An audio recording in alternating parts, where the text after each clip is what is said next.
so much for joining today. So today we are doing our second call on embodiment series. If you don't know me, my name is Nila.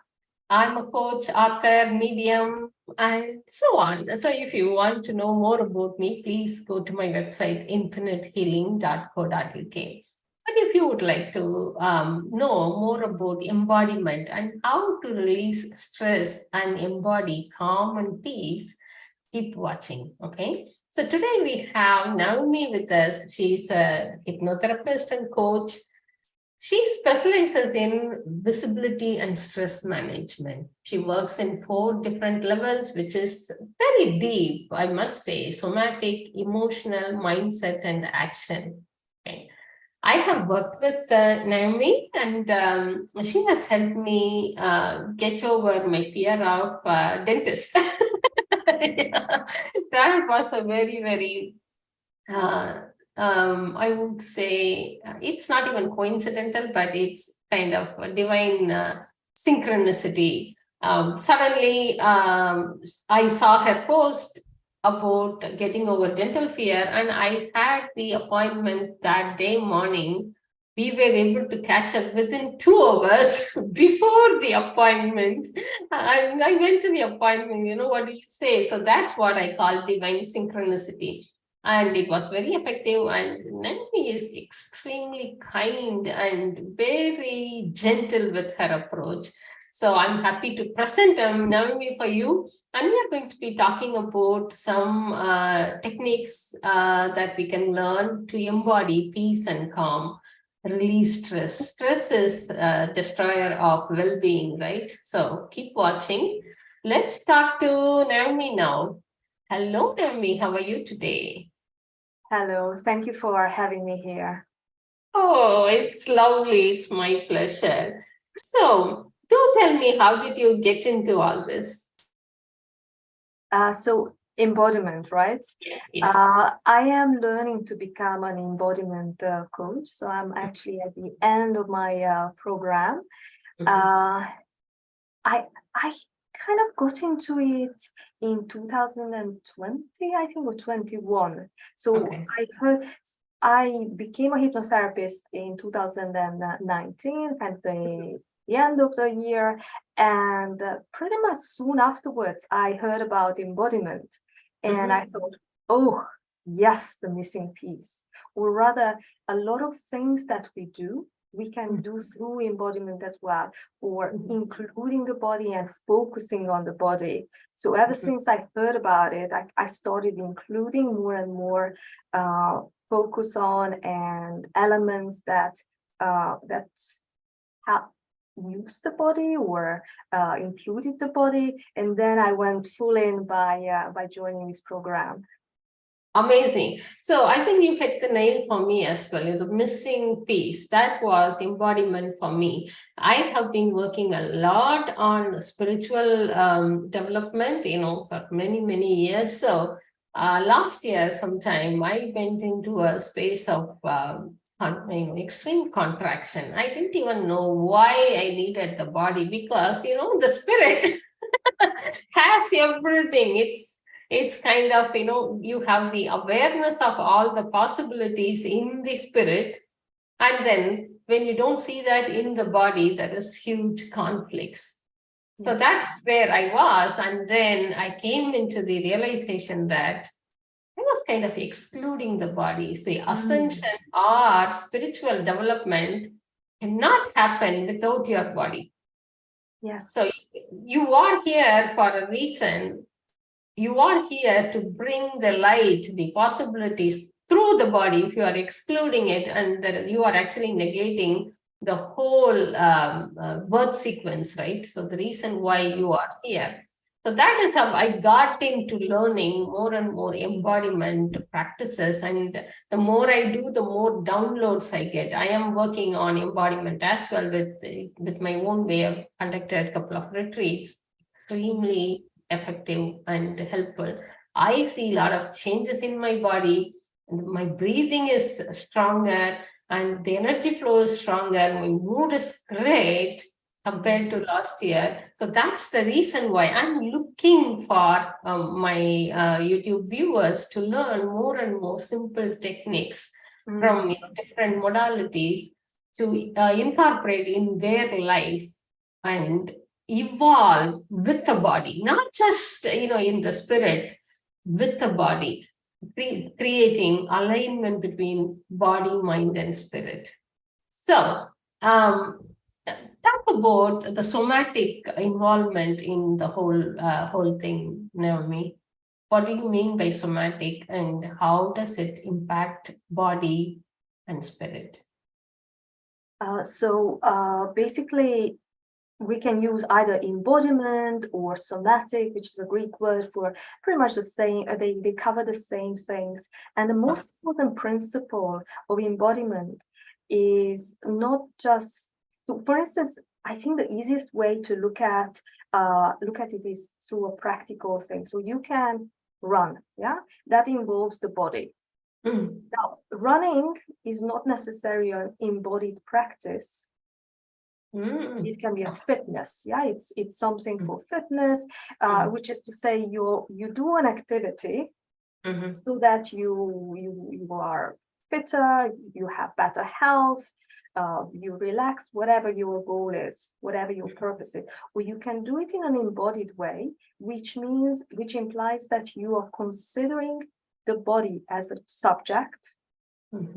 So not the body as an object that you're shaping. Just imagine like a sculptor shaping the body, yeah? That's what we do when we body build, when we focus on fitness. But the body as the part of the self. Yeah, so the body as something, somebody actually, that is part of who I am, yeah? So how I am is heavily influenced, and part of it is how you are in your body. Yeah. So for instance, if we move more, we are more playful. If we sit like this, we might be more grounded, or we might be more relaxed, or sometimes more free. So basically, how we are in our body is an important part of how we are in that moment. And if we look at it long term, how we are as a person. Right. Okay. The one thing is that you consider the body as part of the self, and the second thing is that you're aware of it. So just like in meditation, you bring awareness. So back to the running, the analogy of running. Then, if you're running, you're not actually listening to a podcast. You are you're focusing on the movement. So you are becoming the movement to some extent, depending on your level of practice. You're becoming that moving body.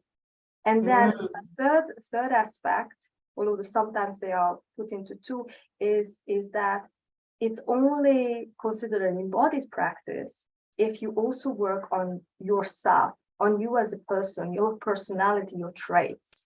Yeah, so you can run. And then, let's say you have awareness, so you're not listening to anything, but you are aware of the movement. That still isn't exactly embodied. The third thing that makes it embodied is that maybe you're working on your endurance, and then you're bringing that endurance into other aspects of your life, such as at work, or in your relationship with, I don't know, your teenage daughter or something. So how you can bring that in. So this is what actually makes something an embodied practice. Okay. So right now, right here, would you be able to demonstrate an embodied practice for our viewers? Yes. So one of the things, since we talked about working on the self, and we're talking about stress, is centering. Okay. So some people might be more familiar with the term grounding. Yes. So grounding is usually to feel more calm, and that's what we need when we talk about stress and anxiety. Centering is also used to feel more energized. Yeah. So I think you do Tai Chi. Is that true? I do Qigong, yeah. or qigong. That as Yeah. well. So you can actually use certain movements to Yeah. energize yourself. You have to Mhm. wake yourself up. So Yes. that centering works both ways. Yeah, Mhm. it can be both relaxing and like a coffee energizing you. So Energizing. Wow. Okay. this one will be the relaxing part, okay? Because Okay. it's about stress. So Mhm. sitting where you are, Mhm.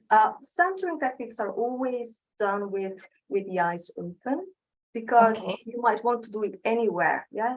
And Mhm. if you are, I don't know, sitting in a restaurant and you get a bit tense or something, you want to do it, you don't want to close your eyes because people will ask you what's happening, yeah? So you can do it anywhere in an office. So sitting where you are with your feet flat on the ground, Mhm. feeling, focusing on your feet for a moment, feeling that. Now feel your bum on the chair.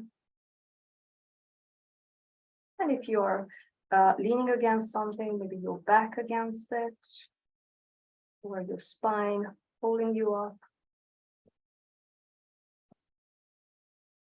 And now relax your jaw. Relax your shoulders. Relax your belly. Say ah.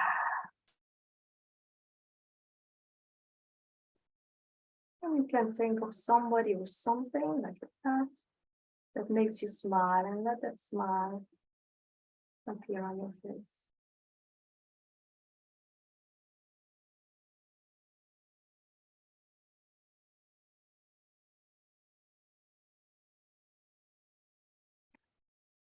That was lovely. But the challenge was to keep my eyes open. Yes, yes. Yeah, I tend to close my eyes to feel grounded or calm. Being a hypersensitive person, the senses, the stimulants impact me very much. So for me to ground or to feel calmer, the immediate thing is to close my eyes. But I see the value in keeping the eyes open, because then it becomes a normal practice. Becomes how do I say, a way of operating, Exactly. rather than taking time to feel centered or calmer. So yeah, and what you were saying, because I suspect you also meditate, I also do it. So Yes. a lot of people who might be watching meditate. Now that's an awareness practice, yeah. So you are cultivating peace, but that is not centering. So it doesn't have the second part, which is you relax yourself. Yeah, so you intentionally focus on the jaw, relax it.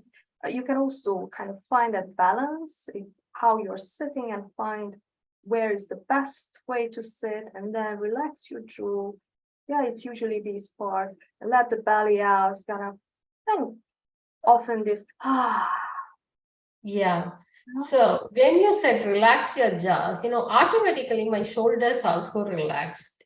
The moment I relax the jaws, it's like my whole body slumped into relaxation. So, and I have also realized the value of using the sounds to let the unconsciousness out. So when you asked me to do so that was a way of releasing as well. So not many of us allow ourselves to express. Yes. So I'm doing something called body morphosis, where we use breath, eye movements, body movements, and sounds to release. What I'm seeing in people is that not everybody can easily let go. So when you ask people to express, they interpret rather than express. So for example, if I ask, how would you express yourself to your mom? They would rather say, I will say this. This is what it would look like, rather than saying, hi, mom, I'm hurt by you, or something like that. The expression doesn't come easily, but I sincerely believe that using the voice using your sound, vocal cords is a great way to let things out. Otherwise, they are all, buried in the body, creating all sorts of stress reactions. And thank you for that. Awesome. Okay. So what else do you offer, Naomi? So basically, I work with visibility, so with people who are afraid of or don't really know how to show up. Yeah, a lot of us actually, as you were saying with the voice, it's usually connected. Yeah, kind of. How do I express myself? So we have a default mode of expressing, which usually goes back to childhood, right? That Yes. We learn to survive, we learn to operate in the world in a certain way, and either to be seen as somebody, which is not quite authentic, not quite comfortable, but we don't really know how to operate differently, or not be seen. Sometimes kind of, how can I hide even in plain sight? So this is my offer. I work with people who want to get back to having a relationship that with the world and themselves in which they feel actually relaxed. Yeah, there's a sense of ease and a sense of I really love this. This is the sound I think that best describes how we feel when we can be ourselves. I see. In any space, any context, and with anybody, yeah. And I think in Chinese medicine, the sound ha is for heart, if I'm right. Yeah. So heart-centered beingness. Awesome. So I can, I can understand what you are saying. So for me, it's very interesting. I am totally invisible. I'll tell you how. If I go for meetings, my name tag is always missing. My registration is always missing 80% of the time. So there is some creation of being invisible. I am not seen. So another example is if we send greetings to our friends, and if somebody is putting together all the messages, my message is always missing. So there is a sense of me hiding behind things. It's very explicit many times. So I wonder, what's behind this. I know in a way I would like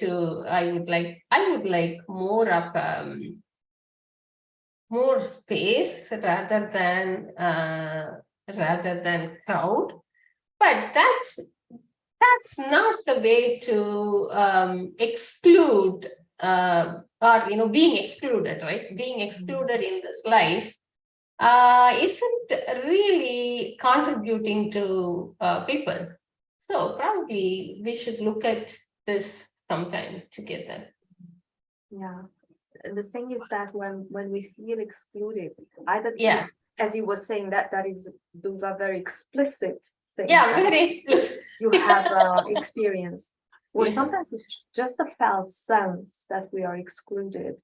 And then one of the places that I always start is, how do are we including ourselves? Yeah. Right. This is with being seen. Am I seeing myself? And going back to embodiment, the thing is that the way we communicate in different ways. We communicate with words, which we can learn. So you can actually say something with your words and say something very different. And I think this is something that we all know. Somebody who gives a speech, they are standing, I don't know, TEDx talk or something, and the words are wonderful, but with their body, they are shouting that they are stressed, that they don't want to be there. And all of a sudden, it resonates in our body. We pick it up. At least I do, and I think we all do. It depends on how in tune you are with your body. Some are, as you were saying, that you are very sensitive. I'm very sensitive to it as well. So Yeah. I usually just have to turn it off because I get so stressed. Yeah, I can't listen to what they are saying. Right, So right. sometimes when we feel that not the cases that you said when it goes missing, I have no idea what happens there, but for instance, if we are not seeing in a place, then sometimes what we want to look at, are we seeing ourselves, and what are we communicating? Because we might want really yearn for being seen, being included, being loved. But if we can't give that to ourselves, we could unconsciously actually give that message in a context, in a social context of don't look at me, don't notice me. And they pick it up, people pick it up unconsciously again. They won't actually know it, but they will somehow go to the other person rather than orient themselves towards you. So there are this is very interesting because so I was kind of excluding my body for a long time, right? So for me, hey, spiritual development, and this is awesome being in communication with the spirit world and divine. So I wasn't embracing the body. So that is how I think I was literally telling people, hey, I am not visible, because I wasn't embracing the body at all.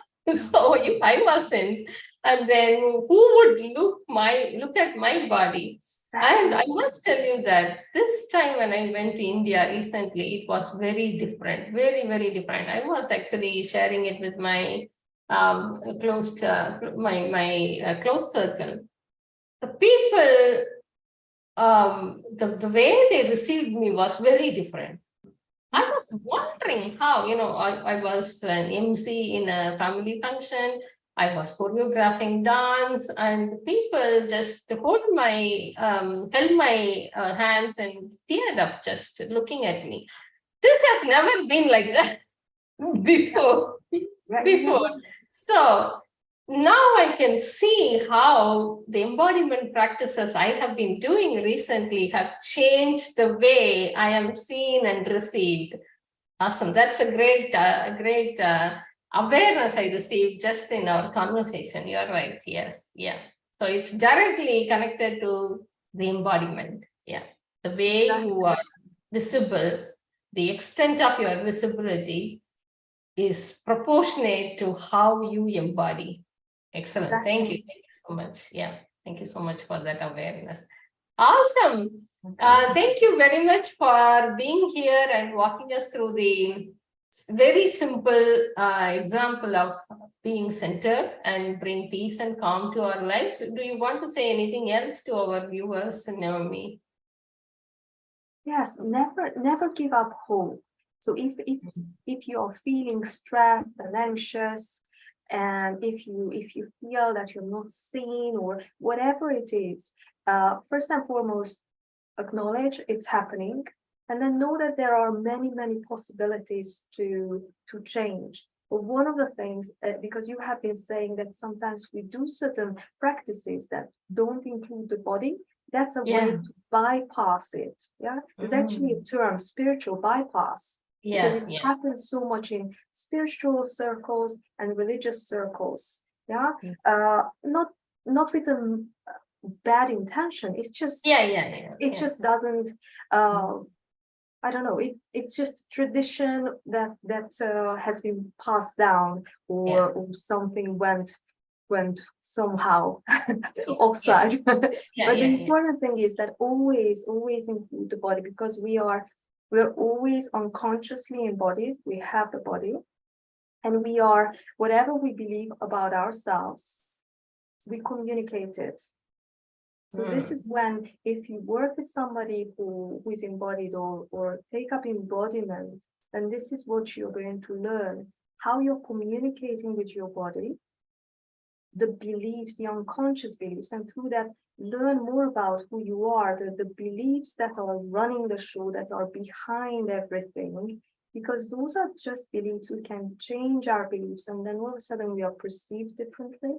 And as we are perceived differently, new opportunities arise, And then, of course, stress becomes excitement. Ah, No longer awesome. stress. That's cool. Yeah, that's something we work on. We take the limitations, the energy behind the limitations, and then transmute that into joyful manifestation. It could be bliss, calmness, peacefulness, spaciousness, whatever that is. So awesome. Thank you for bringing that up, Naomi, and thank you for your time. Thank you. Thank you. All the very best. Shine your light bright.